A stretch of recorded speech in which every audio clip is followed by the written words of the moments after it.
আজকে কাজ করতে করতে হঠাৎ করে নিজের এই ফটোটা পেলাম। কত বছর আগের ফটো। আমার গ্র্যাজুয়েশন কমপ্লিট হওয়ার সময় এই ফটোটা দেওয়া হয়েছিল রেজিস্ট্রেশনে, অ্যাডমিট কার্ডে, সব জায়গায়। এই ফটোটা দেখে মনটা হঠাৎ করে জানি না কেন খুব ভারী হয়ে উঠল, খুব ভারী হয়ে উঠল। আমি সব কিছুর চক্করে, সব কিছুর মধ্যে থেকে সব থেকে বেশি মিস করি এই মেয়েটাকে।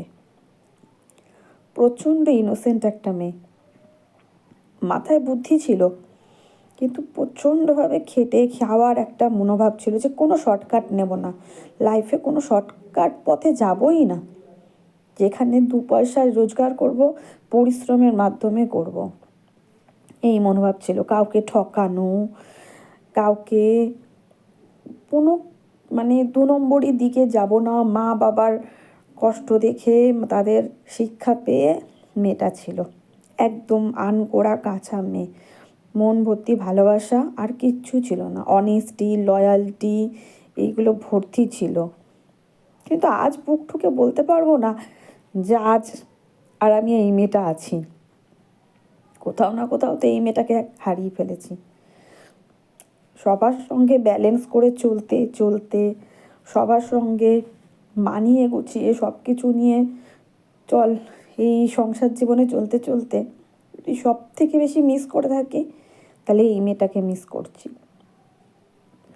ভাবতেই পারিনি জীবনে এত চালাক, এত ধূর্ত, এত কথা বলতে পারবো, এত টকর টকর সবার মুখের উপর উত্তর দিতে জানবো, কেউ একটা বললে তাকে 10টা শোনানোর ক্ষমতা রাখবো।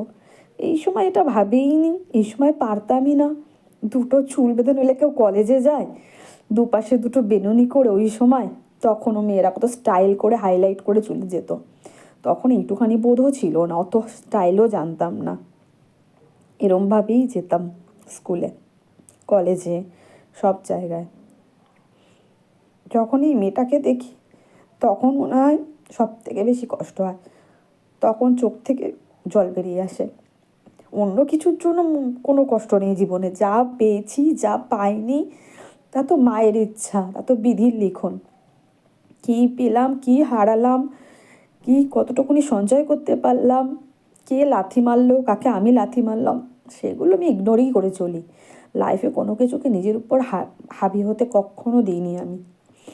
কিন্তু যখন নিজেকেই দেখি তখন সব থেকে বেশি যদি কিছুকে মিস করে থাকি তাহলে সেটা নিজেকে।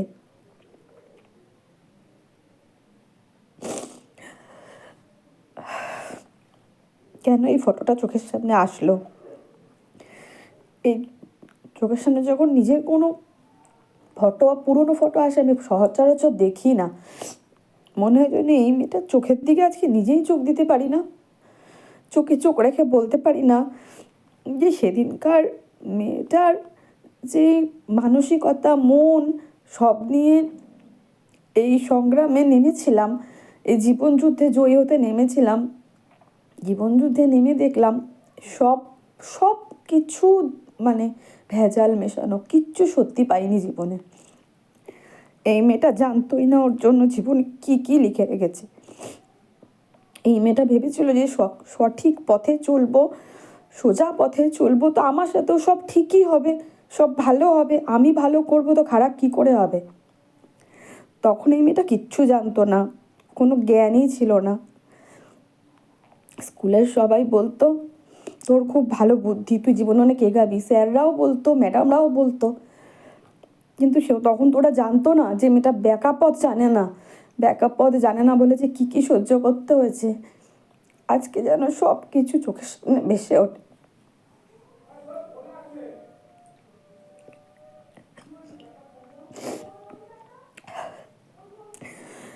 সুযোগ পেলে কোনোদিন ঠিক চোখ মেলাবো, চোখ মেলিয়ে উত্তর দিয়ে বলবো তুই যা যা পারতিস না আমি তা আজ সব পারি।